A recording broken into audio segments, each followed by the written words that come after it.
Hello बच्चों। आज हम लोग एक कुछ टॉपिक्स यहाँ पढ़ेंगे जिसमें हमारा फर्स्ट टॉपिक जो है वो है कार्बन रजिस्टर्स। तो कार्बन रजिस्टर क्या होते हैं और इसका क्या यूज़ होता है। एक्चुअली इस टॉपिक पे बेस्ड बोर्ड में एक दो मार्क्स से क्वेश्चन अक्सर हर साल आते हैं और पूछे जाते हैं। तो ये टॉपिक भी इसलिए भी थोड़ा सा इम्पोर्टेंट हो जाता है। तो कार्बन रजिस्टर्स हम पढ़ें तो पहले तो रजिस्टर्स जो हम लोगों ने पढ़ा है कि जो रजिस्टर्स हैं हम लोग जो साइन और सिंबल जानते हैं कि कुछ इस तरह से रजिस्टर वायर होते हैं हल्का सा जिगजैग में, तो या तो रजिस्टर वायर होते हैं। बट ये कार्बन रजिस्टर क्या है, उसका क्या यूज़ है। तो resistors can be carbon resistors और वायर बॉन्ड रजिस्टर्स। तो दो तरह के रजिस्टर्स होते हैं, एक आपके कार्बन रजिस्टर्स होते हैं और एक आपके वायर बॉन्ड रजिस्टर्स होते हैं। Both type can have fixed value और वेरिएबल वैल्यू। तो जो दोनों ही टाइप के जो वेरिएबल रजिस्टर्स होते हैं, चाहे वो कार्बन रजिस्टर हो चाहे वो वायर बोर्ड रजिस्टर हो, दोनों ही टाइप के जो रजिस्टर्स होते हैं वो आपके उनकी जो वैल्यूज़ होती हैं वो फिक्स, कुछ की फिक्स होती हैं, कुछ की वेरिएबल होती हैं। ठीक है। तो हमारे पास जैसे कुछ बहुत से इलेक्ट्रिकल कंपोनेंट्स होते हैं, उसमें हम लोग इन रजिस्टर्स का यूज़ करते हैं। ठीक है। तो इन रजिस्टर्स को एक तरीके से बनाया जाता है, जैसे कि उन पर कुछ मोल्ड करके प्लास्टिक में या कुछ ऐसे आपके सिरेमिक टाइप के मटेरियल्स में, तो उनको जो है उनमें वायर्स को जो है उस फॉर्म में बेंड करके और उसको उसके ऊपर से मोल्डिंग की जाती है। तो इसकी वजह से हमारा वो रजिस्टर तैयार होता है। तो वो एक फिक्स रजिस्टर एक वायर ले लेते हैं, उसको मोल्ड कर देते हैं, तो उसके ऊपर वो कुछ कोडिंग कर देते हैं। जैसे आपने कई बार देखा होगा कुछ छोटे छोटे वायर्स होते हैं, तो उसमें इलेक्ट्रॉनिक्स की जो सर्किट होती हैं, तो वो जो प्लेट्स होती हैं उसमें देखा होगा बहुत छोटे छोटे एक कलरफुल टाइप के कुछ कंपोनेंट्स मिलते होंगे आपको उसमें आपको ब्लू ग्रीन लाइन इस टाइप की बनी होती हैं। तो उन्हीं को हम लोग रजिस्टर बोलते हैं वहाँ पे। तो वही उनकी जो ये हम लोग 2 ओम 3 ओम 4 ओम कितने ओम का रजिस्टर हम लोग यूज़ करते हैं, वो एक्चुअली वो वही होते हैं और मार्केट में वो इजली अवेलेबल भी होते हैं। तो कार्बन रजिस्टर जो होते हैं वो तो कुछ वैसे ही होते हैं, मैं आपको बता रहा हूँ कि कुछ कलरफुल टाइप के होते हैं, छोटे छोटे होते हैं।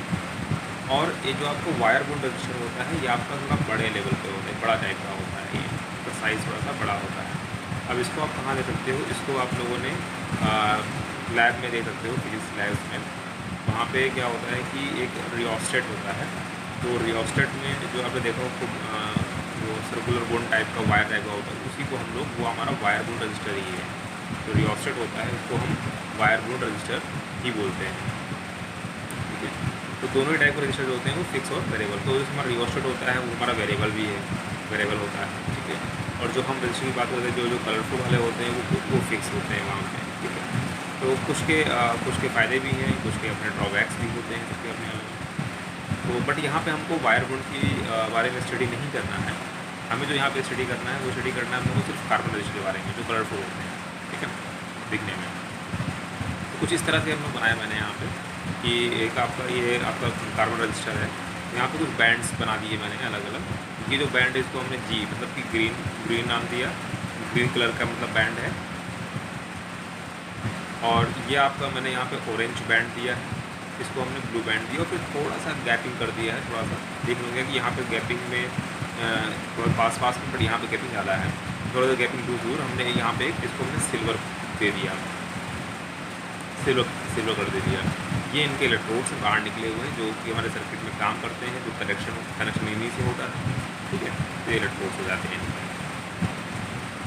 अब इन कलर्स का क्या मीनिंग है यहाँ पे, और इन कलर्स को हम देख के हमें कैसे पता कर सकते हैं कि इस पर्टिकुलर रजिस्टर का इतनी वैल्यू है, इतने ओम का है, कि हम कैसे इसको टेस्ट कर सकते हैं।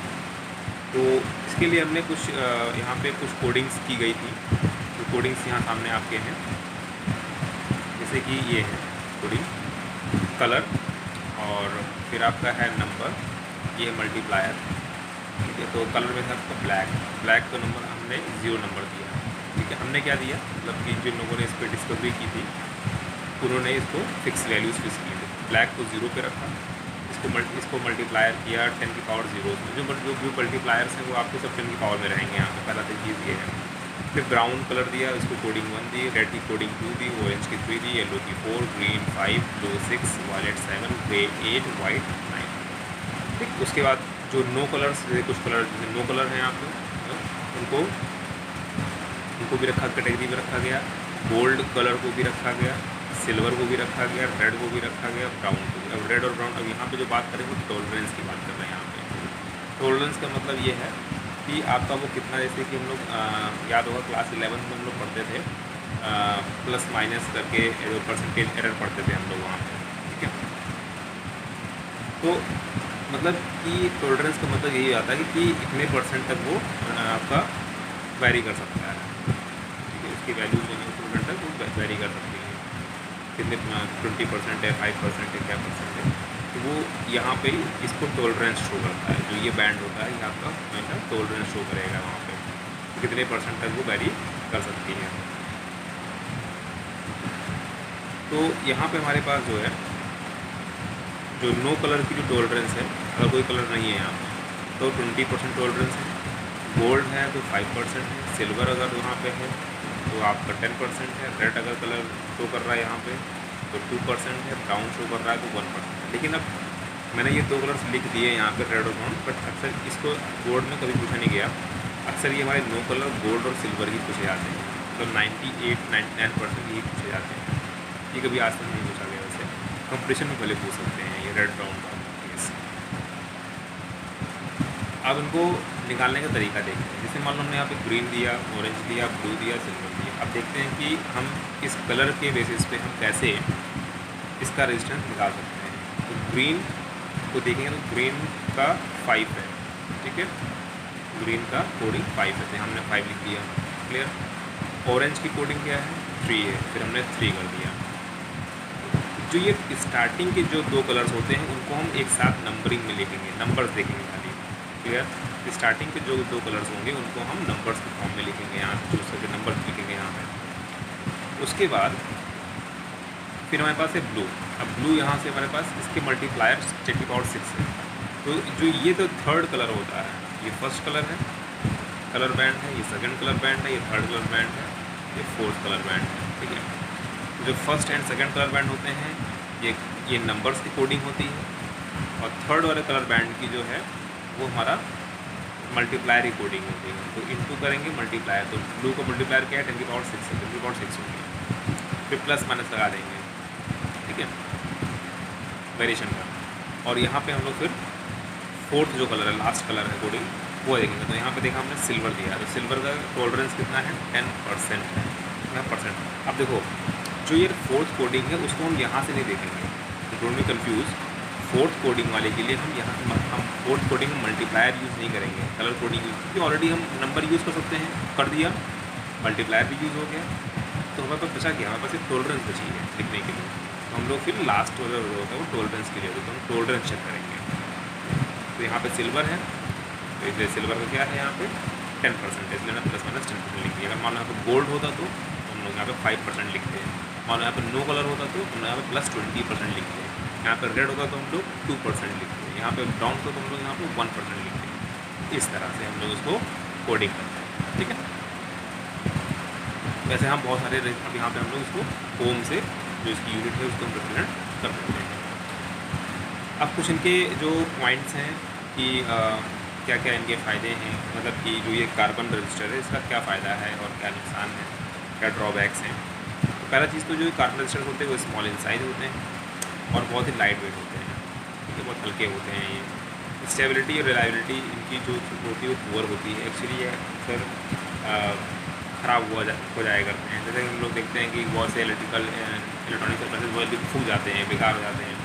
तो एक्चुअली अक्सर यही सब जो रजिस्टर्स होते हैं वो बेकार हो जाते हैं, वहाँ पे काम करना बंद कर देते हैं। तो ये स्टेबिलिटी और रिलायबिलिटी थोड़ी कम होती है, बहुत पुअर होती है। तो तीसरा कि ये suitable for high frequency circuit, और ये बहुत ही हाई फ्रीक्वेंसी सर्किट्स के लिए एप्लीकेबल होती हैं। फिर आप तुम्हारा जो है वो जो वायर बॉन्ड की बात की थी हमने, जो वायर बॉन्ड जो रजिस्टर था जिसको हम लोगों ने रियोस्टेट भी नाम दिया था, उसका क्या है, वो जो होते हैं वो हायर ऑर्डर, उनकी जो स्टेबिलिटी और रिलायबिलिटी होती है वो ज़्यादा होती है as compare to that of carbon resistor के, और ईजी टू मेक होता है वायर बॉन्ड रजिस्टर, ठीक है। और it is not suitable for high frequency circuit, और वो हाई फ्रीक्वेंसी सर्किट के लिए यूज़ नहीं होता है। तो पहली चीज़ तो ये है कि कार्बन रजिस्टर्स जो होते हैं वो स्मॉल इन साइज। अब स्मॉल इन साइज होने के रीज़न से क्या होते हैं, ये बहुत ही ईजिली जो है किसी भी इलेक्ट्रिकल इक्विपमेंट्स में बहुत आसानी से अंदर लग जाते हैं। तो जिससे क्या होता है कि हमारा हमको जितना भी रेजिस्टेंस चाहिए होगा तो बहुत ही स्मॉल अमाउंट में वहाँ पे हम उसको बुला के फिक्स कर देते हैं। अब हम रियोस्टेट जो इतना बड़ा होता है साइज में, देखा होगा लैब में होते हैं, अब कोई इक्विपमेंट बनाना है तो उस इक्विपमेंट बनाने के लिए हम रियोस्टेट तो उसके अंदर लगा ले सकते हैं, बिकॉज ऑफ बहुत ही लार्ज साइज होता है। तो इस रीज़न से भी ये थोड़ा सा हमारे लिए इंपॉर्टेंट रखता है जो कार्बन रजिस्टर्स हैं। तो आजकल जितनी भी सर्किट बनती है उसमें सब में हमारा यही सब यूज़ होता आया है शुरू से ही, तो इसलिए थोड़ा सा ये ज़रूरी हो जाता है। तो आजकल जो हम लोग जो देखते हैं सर्किटरी, तो उस सब में हमारा कार्बन रजिस्टर ही है। प्रैक्टिकल लैब्स में आपको ये वायर बूंद या फिर रियोस्टेट मिल जाता है, अदरवाइज और कहीं आपको दिखाई नहीं पड़ेगा। अब बात करते हैं कि ये जो कलर कोडिंग्स हैं, इतने सारे कलर्स हैं, इतने सारे कोडिंग्स हैं, मल्टीप्लायर हैं, तो इसको कैसे याद रखेंगे क्या है, उसके लिए कुछ ट्रिक्स बनी थी यहाँ पे। एक ट्रिक मैंने यहाँ पे यूज़ की है, BB Roy great Britain very good wife. यहाँ पे BB का मतलब है यहाँ पे ब्लैक ब्राउन, ठीक है। R का मतलब है रेड, O का मतलब है ऑरेंज, Y का मतलब है येलो, और G का मतलब यहाँ पे हो गया ग्रीन। और यहाँ इसमें अब बाकी ये सारे कलर नहीं लेंगे, यहाँ से सारे कलर नहीं लेंगे, ठीक है। ये सब तो ब्रिटेन में से ये सारे कलर नहीं लेंगे, तो ब्रिटेन का B लेंगे, तो ब्रिटेन का B मतलब हो गया ब्लू हो गया, ठीक है। बैरी में भी सिर्फ B लेंगे, B मतलब वायलेट हो गया, ठीक है। और गुड में भी G लेंगे, बाकी नहीं लेंगे, तो G लेंगे तो ग्रे हो गया, ठीक है। फिर वाइफ में आपका जो है ये वर्ड गार्ड देंगे, W लेंगे, W मतलब वाइट हो गया। ये सारे कलर हम लोग इस बेसिस पर हम लोग याद कर सकते हैं। तो एग्जाम्स में तो हम लोग इनको एक ऐसे लाइन से लिख देंगे कलर में, फिर यहाँ से हम लोग 0 1 2 3 4 5 6 जितने भी नंबर्स हैं 9 तक, और जो भी नंबर है उन्हीं की पावर यहाँ पे हो जाएगी। यहाँ पे 1 नंबर है तो 1 power 2 number, 2 power 3 number, 3 power हो जाएगी, ठीक है। और यहाँ पे इसमें क्या तरीका याद करने का, गोल्ड सिल्वर नो कलर, ऐसे आप मैंने लिख तो दिया है नो कलर गोल्ड सिल्वर इस तरह से, बट आप चाहो तो उसको नो कलर या सिल्वर या गोल्ड ऐसे याद रखो, या फिर गोल्ड सिल्वर नो कलर याद रखो, ठीक है। तो जैसे 5 का डबल 10, 10 का डबल 20, तो पहले गोल्ड याद रखो, गोल्ड का 5 होता है, फिर गोल्ड के बाद सिल्वर याद रखो, सिल्वर का क्या हो जाएगा फिर 10, क्योंकि गोल्ड का डबल, और सिल्वर का याद रखो नो कलर, कोई कलर नहीं, तो उसका 10 का डबल 20, 5 10 20। ये ट्रिक्स हैं कुछ मतलब कंफ्यूज नहीं होंगे एग्जाम्स में, याद रहेगी। फिर आते हैं, बात करते हैं मान लो कुछ कॉम्बिनेशन के बारे में। तो हमारे पास एक है सीरीज़ कॉम्बिनेशन, तो इसको हमने बहुत शॉर्ट में यहाँ पे बताया हुआ है, क्योंकि ऑलरेडी आप लोग क्लास 10 में पढ़ चुके हो, फिर भी हम थोड़ा सा बात कर लेंगे क्विकली इसमें। तो सीरीज़ कॉम्बिनेशन होता है, इसमें हम लोग जो रजिस्टर्स होते हैं वो कुछ इस तरह से लगे होते हैं, इनके अक्रॉस हमारी बैटरी लगी होती है, ठीक है। तो इसमें जो पहला जो लॉजिक जो आप जब बात याद रखनी है कि इसमें जो करंट फ्लो करती है वो सारे रजिस्टर के थ्रू सेम, यहाँ पे आई करंट फ्लो तो सारे रजिस्टर के थ्रू सेम करंट फ्लो करेगी, ठीक है। और जो पोटेंशियल डिफरेंस होगा वो हर एक रजिस्टर के अलॉन्ग जो होगा वो अलग अलग होगा, तो हर एक रजिस्टर के अलॉन्ग क्या होगा, अलग अलग। यहाँ पे V1 V2 एंड V3, मतलब टोटल आपका पोटेंशियल होगा वो क्या होगा, V = V1 + V2 + V3, तो टोटल पोटेंशियल निकल के आएगा V1। मतलब हर एक रजिस्टर के अक्रॉस जो पोटेंशियल डिफरेंस होगा वो अलग अलग होगा। तो current is same across each resistor, current जो होगा वो हर एक रजिस्टर के अक्रॉस सेम होगी। अगर यहाँ से 5 एम्पियर जा रही है तो सबके अक्रॉस 5 एम्पियर ही जाएगी। और पोटेंशियल डिफरेंस जो होगा वो हर एक सबके अक्रॉस अलग अलग होगा। अगर मान लो सबको यहाँ 10 वोल्ट हो सकता है, यहाँ 3 वोल्ट हो, यहाँ 2 वोल्ट हो, यहाँ 5 वोल्ट हो, तो मतलब टोटल मिला के इसी बराबर होना चाहिए, बट यहाँ पर डिस्ट्रीब्यूट हो जाता है। तो जो इक्विवेलेंट निकल के आता है R इक्विवेलेंट या R टोटल कह सकते हो, ठीक है। सीरीज सर्किट का वो होता है R1 + R2 + R3, सॉरी ये R2 होगा, तो R1 + R2 + R3 and so on. जितने भी आपके सर्किट्स लगे होंगे यहाँ पे आगे रजिस्टर लगे होंगे उन पे आप में कनेक्ट करते जाओगे। फिर आपका आता है next parallel combination. Parallel combination में कुछ इस तरह से शो करते हैं आप, मतलब कि एक नीचे इस तरह से शो होते हैं यहाँ पे, और इसके क्रॉस जो है हमारे पास यहाँ बैटरी यूज़ करते हैं। अगेन यहाँ से पॉजिटिव टर्मिनल से करंट फ्लो करेगी। अब करंट के पास यहाँ पर 3 पाथ है, एक तो यहाँ पे पाथ है, यहाँ पे जा सकती है, यहाँ जा सकती है और यहाँ जा सकती है। यहाँ जाएगी, मान लिया इसको R1 है तो यहाँ पे I1 करंट चली जाएगी, यहाँ पे हमारे पास I2 करंट चली जाएगी, यहाँ पे हमारे पास I3 करंट चली जाएगी। और I1 करंट यहाँ से मूव करते हुए फिर यहाँ पे I1 आ जाएगी, फिर I2 मूव करते हुए यहाँ I2, यहाँ पे I3, और फिर कंबाइन होकर फिर अगेन क्या हो जाएगा, यहाँ पे I निकल जाएगा। मतलब I = क्या हो जाएगा, I1 + I2 + I3, ये तीनों करंट का मिक्सचर ही दो यहाँ पे आके। तो यहाँ पे हमने क्या देखा कि जो करंट होती है वो हर एक रजिस्टर के क्रॉस क्या है, अलग अलग डिफरेंट है। और पोटेंशियल डिफरेंस क्या है, potential difference is same across. Potential difference मान लो यहाँ पे तो यहाँ पर 10 वोल्ट है, तो अगर 10 वोल्ट है यहाँ पे तो हर एक R1 के अक्रॉस भी 10 वोल्ट रहेगा, R2 के अक्रॉस भी 10 वोल्ट रहेगा और R3 के अक्रॉस भी 10 वोल्ट रहेगा। तो ये हमारा बहुत ही बेसिक डिफरेंस है जो हम लोग इनकी सर्किट्स को सॉल्व करने में आगे न्यूमेरिकल्स करेंगे तो वहाँ पे यूज़ होगा। तो ये जो दो कॉन्सेप्ट्स हैं वो आपको हमेशा याद रहना है। इन्हीं की बेसिस पे आप यहाँ पे गेस भी कर पाओगे कि, क्योंकि कई बार एग्जाम में क्या होगा, सर्किट कंबाइन करके दे देंगे, सीरीज़ और पैरेलल मिक्स कर देंगे। वहाँ पे आपको पता करना पड़ेगा कि कौन सा रजिस्टर सीरीज़ में है, किसके साथ में पैरेलल में है, तो वो आप इनके बेसिस पे बहुत इजीली गेस कर सकते हैं। ठीक है, इसलिए ये कॉन्सेप्ट याद करना ज़रूरी है।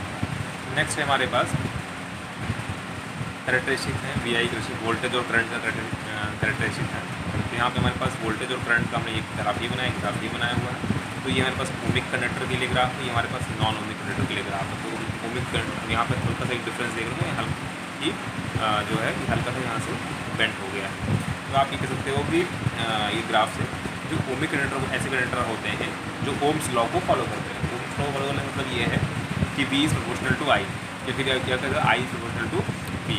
तो मतलब यहाँ पे V is proportional to I होता है और यहाँ पे स्ट्रेट लाइन में देख रहे होंगे आप, यहाँ पे स्ट्रेट लाइन मतलब यहाँ पे जो वेरिएशन है वो बहुत ही इक्वल है, दोनों का रेशियो यहाँ पे इक्वल रहेगा। बट नॉन ओमिक कंडक्टर जो होते हैं वो ओम्स लॉ को फॉलो नहीं करते हैं, they do not follow Ohm's law. और यहाँ पे जो ग्राफ रहेगा वो बिल्कुल यहाँ पे इक्वल नहीं रहेगा, मतलब इनका जो रेशियो V और I का रेशियो जो होगा वो कांस्टेंट नहीं होगा। देख रहे होंगे कुछ दूर तक कांस्टेंट हो सकता है बट उसके बाद चेंज हो जाएगा। तो V अपॉन I का जो रेशियो है वो कांस्टेंट के बराबर नहीं होगा, बट यहाँ पे V अपॉन I का जो रेशियो है वो कांस्टेंट होगा। यही डिफरेंस है ओमिक कंडक्टर में और नॉन ओमिक कंडक्टर में, ग्राफ में और इनके कॉन्सेप्ट्स में। ओके, अब हमारे पास बात करते हैं टेम्परेचर डिपेंडेंस ऑफ रेजिस्टेंस की। तो थोड़ा सा यहाँ पे हमारे पास जो है टेम्परेचर डिफरेंस की बात करते हैं, तो कि रेजिस्टेंस और रेजिस्टिविटी हमने दोनों कॉन्सेप्ट लिए हैं, रेजिस्टेंस और रेजिस्टिविटी। तो रेजिस्टेंस और रेजिस्टिविटी हमारे पास कैसे ये चेंज होती है, ठीक है, अगर हम टेम्परेचर को इंक्रीज या डिक्रीज़ करते हैं। तो पहला जो हमारे पास फॉर्मूला में लिखा है I is equal to ml upon n e square tau a। m मतलब मास ऑफ इलेक्ट्रॉन या charge particle, l is the length of the conductor, n is the number of electrons या charge particles per unit volume, e is the electronic charge and tau is the relation in time and a is the area of rotation of a conductor. ठीक है, तो सारी चीज़ें आपको values पता होंगी। तो यहाँ पे हमारे पास जो है क्या लॉजिक लगाएंगे कि कैसे पता लगेगा कि हमारे पास ये रेजिस्टेंस घट रहा है कि बढ़ेगा टेम्परेचर घटाने से बढ़ाने से। पहले हम लॉजिक को, तो उसके बाद हमारे पास यहाँ पे देख रहे हैं रेजिस्टिविटी के लिए तो फॉर्मूला वो rho is equal to m on n e square tau होता है। ठीक है, दोनों फॉर्मूले को हम लोग को यहाँ पे यूज़ है। अब यहाँ पे हम लोग एक चीज़ और जो हमें देख रहे हैं यहाँ पे कि R जो रेजिस्टेंस जो है यहाँ पे देखें तो मास ऑफ इलेक्ट्रॉन अगर हम टेम्परेचर बढ़ाते हैं, सपोज हम टेम्परेचर इंक्रीज़ कर दिए, ठीक है, टेम्परेचर इंक्रीज़ कर दिया तो क्या मास ऑफ इलेक्ट्रॉन चेंज होगा? नो। क्या लेंथ ऑफ कंडक्टर चेंज होगा? नो। क्या हमारे पास इलेक्ट्रॉनिक चार्ज चेंज होगा? नहीं। एरिया ऑफ रोटेशन चेंज होगा? नहीं। मान लिया तो चेंज नहीं होगा। तो जब ये सब चीज़ें चेंज नहीं होंगी टेम्परेचर बढ़ाने पे, तो चेंज क्या हो सकता है हमारे पास? यहाँ पे चेंज होगा हमारे पास वो एक n होगा, एक टाउ होगा यहाँ पे। ठीक है, यहाँ देख लेते हैं रेजिस्टिविटी केस में टेम्परेचर बढ़ाने पे m चेंज नहीं होगा, e चेंज नहीं होगा, चेंज क्या होगा? n और टाउ होगा। तो टेम्परेचर बढ़ाने पे सिर्फ n और टाउ ही चेंज होंगे, मतलब कि नंबर ऑफ इलेक्ट्रॉन्स पर यूनिट वॉल्यूम और रिलैक्सेशन टाइम, ये दोनों चीज़ें यहाँ पे चेंज होंगी टेम्परेचर को इंक्रीज़ करने में। ठीक है, अब इन्हीं दोनों बातों को हम लोग यहाँ पे यहाँ पे आगे स्टडी करते हैं। अब देखो, जैसे कि हमने देखा कि n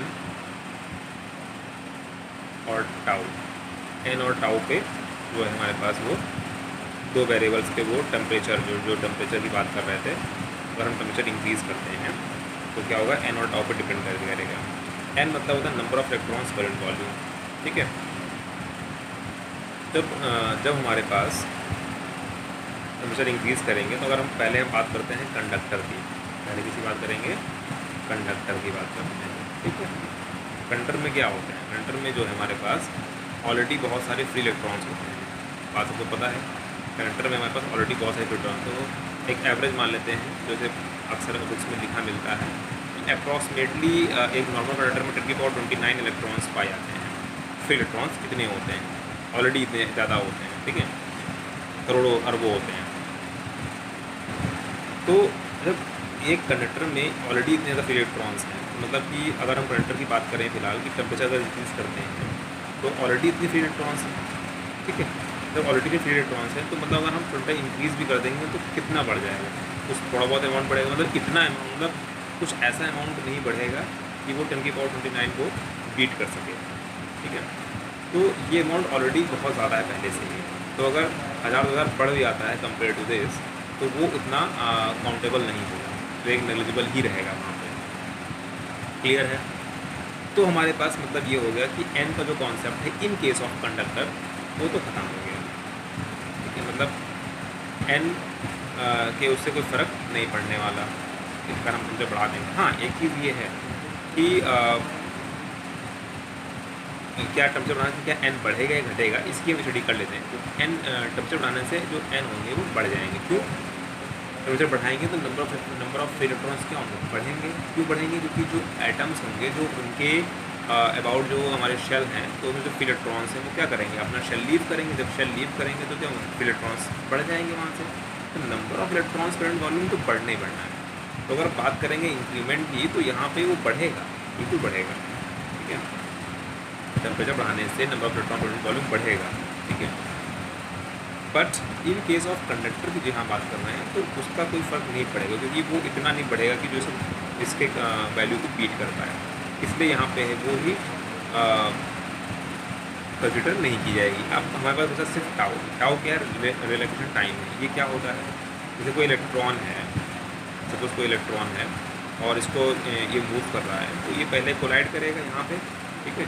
फिर कोलाइड करने के बाद अगला कोलाइड करेगा, कोलिजन होगा। तो टू सक्सेसिव कोलिजन के बीच में जो टाइम मिला उसी को हम लोग टाउ बोलते हैं। यहाँ पे इलेक्ट्रॉन रिलैक्स करता है, आराम से मूव करता है, यहाँ पे तो कोई और कोलिजन नहीं मिलता है, इसीलिए इसका नाम रिलैक्सेशन टाइम रखा गया है। बट एक बात सोचो, जब नंबर ऑफ इलेक्ट्रॉन्स जब आपका ये टेम्परेचर बढ़ जाएगा तो थर्मल एजिटेशन जो है वो बढ़ जाएगी। टेम्परेचर बढ़ने से थर्मल एजिटेशन मतलब कि जो एनर्जी जो गेन करेंगे इलेक्ट्रॉन, वो एनर्जी ज़्यादा मिलने लगेगी। जब एनर्जी ज़्यादा मिलने लगेगी तो इलेक्ट्रॉन्स बहुत जल्दी मूव करने लगेंगे और उनका वाइब्रेशंस तेज हो जाएंगी, जब ठीक है हीट की वजह से। तो जब वाइब्रेशंस एनर्जी ज़्यादा होने लगेगी तो क्या होगा? इलेक्ट्रॉन्स बहुत जल्दी कोलाइड करना स्टार्ट करेंगे, ठीक है। जब बहुत जल्दी कोलाइड करेंगे तो क्या होगा? उनको आराम करने का टाइम, मतलब कि दो सक्सेसिव कोलिजन के बीच में जो टाइम पीरियड था वो बहुत घट जाएगा, डिक्रीज़ कर जाएगा। अब वो अभी मान लो सपोज वो एक सेकंड के बाद कोलाइड कर रहे थे, अब क्या होगा? वो 0.2 सेकंड में कोलाइड करने लगे, या 0.3 सेकंड में कोलाइड करने लगे। तो कुछ इस तरह से कोलिजन बढ़ने लगेगा। तो मतलब रिलैक्सेशन टाइम जो होगा क्या होगा? घटने लगेगा। अब उनको रिलैक्स करने का ज़्यादा टाइम नहीं मिलने वाला, तो ये रिलैक्सेशन टाइम यहाँ पे घट जाएगा, ठीक है। बात क्लियर हो गई? तो रिलैक्सेशन टाइम घट जाएगा। अब जब रिलैक्सेशन टाइम घटेगा तो हमने फॉर्मूला देखा था अभी कि रो इज इक्वल टू, या रो या आर हो, कोई भी हो, वो 1/टाउ था। चाहे आर हो चाहे रो हो, वो 1/टाउ था ना वहाँ पे। तो जब टाउ घटेगा तो दोनों जगह घटेगा, क्योंकि दोनों में ही नीचे आपका डिनोमीटर में ही था। तो इसका मतलब रेजिस्टिविटी क्या होगी? इंक्रीज़ होगी, और रेजिस्टेंस भी इंक्रीज़ होगा। तो कंडक्टर के केस में क्या होगा? रेजिस्टिविटी भी इंक्रीज़ होगी, और रेजिस्टेंस भी इंक्रीज़ होगा, रेजिस्टिविटी भी इंक्रीज़ होगी। तो ये रहा कॉन्सेप्ट इसका कि टेम्परेचर बढ़ाने से कंडक्टर के केस में resistivity and resistance both increases. Okay, clear हो गया ये बात? ठीक है। अच्छा, अब एक चीज़ अब हम बात करते हैं सेमी कंडक्टर की। बात करते हैं सेमी कंडक्टर की। तो सेमी कंडक्टर में क्या है कि अगर हम रूम टेम्परेचर की बात करें तो रूम टेम्परेचर की तो उनके पास बहुत ही नेग्लिजिबल अमाउंट का जो है इलेक्ट्रॉन्स, फ्री इलेक्ट्रॉन्स होते हैं सेमी कंडक्टर्स में, ठीक है। तो सेमी कंडक्टर केस में नेग्लिजिबल अमाउंट के इलेक्ट्रॉन्स होते हैं। बट जैसे ही हम टेम्परेचर इंक्रीज़ करेंगे सेमी कंडक्टर केस में, तो क्या होगा? फ्री इलेक्ट्रॉन्स बढ़ जाएंगे वहाँ पे एकदम से बढ़ेंगे, ठीक है। एकदम मतलब इसे ब्रेकआउट हो जाएगा वहाँ पे, तो एकदम से बढ़ जाएंगे। और फ्री इलेक्ट्रॉन वहाँ पे जब एकदम से बढ़ जाएंगे वहाँ पे, तो मतलब कि हमारे पास n बढ़ जाएगा वहाँ पे, n क्या हो जाएगा, बढ़ जाएगा, नंबर ऑफ इलेक्ट्रॉन्स वहाँ पे एकदम से बढ़ जाएंगे, ठीक है। और रिलैक्सेशन टाइम की बात करें यहाँ पे क्या होगा, तो रिलैक्सेशन टाइम क्या होगा, वो हमारे पास घट जाएगा, क्योंकि यहाँ पे भी जब नंबर इलेक्ट्रॉन्स बढ़ेंगे तो कोलिजन तेज होगा, वाइब्रेशंस होंगी, वाइब्रेशन तेज होंगी, तो टाउ तो यहाँ भी घटेगा स्विमिंग इंटरकेस में। बट यहाँ पे जो डिपेंडेंस है टेम्परेचर का n के साथ में, in case of swimming inter, तो हमने देखा कि वो नंबर ऑफ इलेक्ट्रॉन ज़्यादा बढ़ गए, मतलब कि वो ये डोमिनेट कर गया, टाउ डोमिनेट कर गया, तो n बढ़ गया, तो मतलब कि सेमी कंडक्टर के केस में जो रो और आर जिन हम लोगों ने n और t नीचे थे वहाँ पे टाउ मतलब, तो सेमी कंडक्टर केस में हमारे पास टाउ पे डिपेंड ना होके n पे डिपेंड करेगी वैल्यू, मतलब कि n हमारा इंक्रीज़ करेगा तो रेजिस्टिविटी डिक्रीज़ करेगी, यहाँ पे भी n इंक्रीज़ करेगा तो रेजिस्टिविटी डिक्रीज़ करेगी। तो हम कह सकते हैं कि सेमी कंडक्टर केस में तो R डिक्रीज़ करेगा और रेजिस्टिविटी भी यहाँ पे डिक्रीज़ करेगी, ठीक है। ये तो बात हो गई टेम्परेचर के इंक्रीज़ करने पर रेजिस्टिविटी, और वो दोनों डिक्रीज़ करते हैं in case of semi conductors, okay. अब एक बात होती है एलॉयज़ की। एलॉयज़ क्या होते हैं, वो मेटल से बने होते हैं, वो कॉम्बिनेशन से सब। तो एलॉयज़ हम लोग क्यों बनाते हैं, सोचने वाली बात है। तो एलॉयज़ हम लोगों को यूज़ होते हैं कि हम कुछ इस तरह से बनाते हैं जिससे मतलब कुछ एक कि उनकी जो प्रॉपर्टीज़, जो अच्छी प्रॉपर्टीज़ उनको उसमें मिल जाएँ, ठीक है, कुछ यूनिक प्रॉपर्टीज़ मिलें। और जो यहाँ पे जो बात करने जा रहे हैं इस केस में, तो यहाँ पे यूनिक प्रॉपर्टी ये मिलती है कि एक उनसे क्या होता है कि स्टैंडर्ड रेजिस्टेंस बन जाता है, मतलब उनका रेजिस्टेंस लगभग कुछ फिक्स हो जाता है जब एलॉय बनाते हैं, ठीक है। जैसे मान लो सपोज कि हम लोग बहुत सारे ऐसे प्रैक्टिकल्स होते हैं, ग्रेजुएशन लेवल पे होते हैं, 12th लेवल पे भी होते हैं, हायर लेवल पे भी होते हैं, कि वहाँ पे कुछ हम प्रैक्टिकल हमारा कुछ और है, बट वहाँ पे सपोज़ कोई वायर यूज़ हो रहा है, सपोज कोई वायर है, तो वहाँ पे हम लोग उसमें हम लोग करंट पास कर रहे हैं, तो हमारा जो प्रैक्टिकल है वो कुछ और है, हमें निकालना कैलकुलेशन कुछ और करनी है। बट अगर हम लोग वहाँ पर नॉर्मल मेटल यूज़ कर लेंगे, वायर यूज़ कर लेंगे, तो क्या होगा, हमने अभी जस्ट पढ़ा कि उसका रेजिस्टेंस रेशियो भी बढ़ जाएगी, तो पता लगा कि हमें प्रैक्टिकल कुछ और करना है और हमको कैलकुलेशन करनी पड़ जा रही है रेजिस्टेंस को लेके, क्योंकि रेजिस्टेंस वेरी कर जाएगा वहाँ पर। इसलिए ऐसी जगह हम लोग एलॉयज़ को यूज़ करते हैं, उनके बने हुए तार मटेरियल यूज़ करते हैं, जिससे उनका रेजिस्टेंस ज़्यादा वेरी ना करे, जिससे हमारा प्रैक्टिकल की वैल्यूज़ में डिस्टर्बेंस ना हो, कोई प्रॉब्लम ना हो। तो एलॉयज़ के केस में क्या होता है कि वो नियरली कह सकते हैं, मतलब एकदम कॉन्फिडेंटली नहीं कह सकते हैं या बिल्कुल 100% एक्यूरेटली बात नहीं रह सकते हैं, बट ये है कि नियरली क्या होता है कि एलॉयज़ केस में कि टेम्परेचर बढ़ाने से रेजिस्टिविटी और रेजिस्टेंस में कोई फ़र्क नहीं पड़ता है, मतलब वो इंडिपेंडेंट होता है, कहने का मतलब कि जो एलॉयज़ होते हैं वो इंडिपेंडेंट ऑफ टेम्परेचर होते हैं, ठीक है, तो जो उनकी रेजिस्टेंस और रेजिस्टिविटी होती है, तो ये होता है एलॉय केस, ओके। तो यहाँ पे हम लोगों ने सिर्फ ये स्टडी कर ली कि रेजिस्टेंस बढ़ाने से टेम्परेचर बढ़ाने से कंडक्टर के केस में रेजिस्टेंस और रेजिस्टिविटी दोनों बढ़ जाती है, और सेमी कंडक्टर्स में क्या होता है, टेम्परेचर बढ़ाने से रेजिस्टेंस और रेजिस्टिविटी दोनों घट जाती है, और एलॉयज़ के केस में क्या होता है कि आपका वो टेम्परेचर इंडिपेंडेंट होता है। अब बात करते हैं इंसुलेटर की, तो इंसुलेटर भी ऑलमोस्ट वो सेमी कंडक्टर वाली कैटेगरी में रखे जाते हैं, मतलब कि उनका भी वही सेम केस होता है कि आप टेम्परेचर बढ़ाओगे क्या होगा कि उनका जो रेजिस्टेंस और रेजिस्टिविटी है वो घट जाएगी, क्योंकि उनमें भी फ्री इलेक्ट्रॉन्स तो होते नहीं हैं, ठीक है। बहुत ज़्यादा हाई टेम्परेचर देना पड़ेगा तो उनको फ्री इलेक्ट्रॉन्स, और जब निकलेंगे तो उनके भी बहुत इसमें हाई लेवल पे निकलेंगे वहाँ पे। अब यहाँ पे कुछ एक रिलेशन है कि resistance at any temperature T, any temperature T, यहाँ पे स्मॉल टी की कन्फ्यूजन है, ये कैपिटल टी होना चाहिए, ये आपका टेम्परेचर शो कर रहा है, तो is equal to R0 1 + alpha T + beta T square, तो ये आपको याद नहीं रखना है, आपको ये रिलेशन यहाँ से निकल जाता है, RT is equal to resistance at any temperature T is equal to R0 1 + alpha T होता है, अल्फा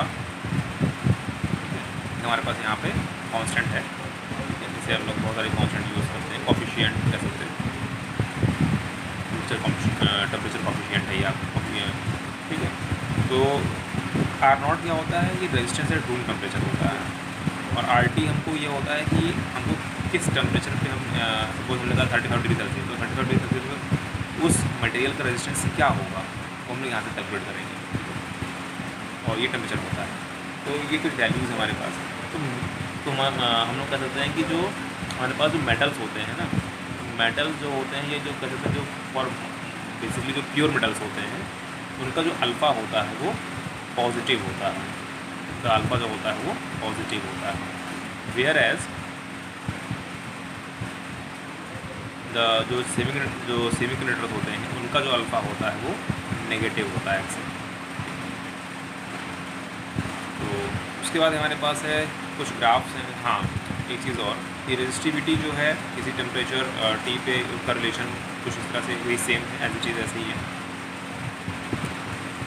कुछ ग्राफ है हमारे पास रेजिस्टिविटी या रेजिस्टेंस, आप किसी भी बोल सकते हो। यहाँ पे हमने लिख दिया रेजिस्टिविटी बना दिया है, बट ऐसा कुछ नहीं है, यहाँ पे आप आर भी लिख सकते हो, आर और रेजिस्टेंस और रेजिस्टिविटी। तो कॉपर के लिए कुछ इस तरह से है, नाइक्रोम के लिए हमारे पास कुछ इस तरह से ग्राफ आता है, और सेमीकंडक्टर्स या फिर इंसुलेटर कह सकते हो, सेमीकंडक्टर और इंसुलेटर्स। तो उसके लिए हमारे पास ग्राफ कुछ इस तरह से आता है, ठीक है। तो ये ग्राफ है हमारे पास कुछ एक पर्टिकुलर मेटल मटेरियल्स के रेजिस्टिविटी वर्सेस या फिर रेजिस्टेंस वर्सेस टेम्परेचर के बीच में।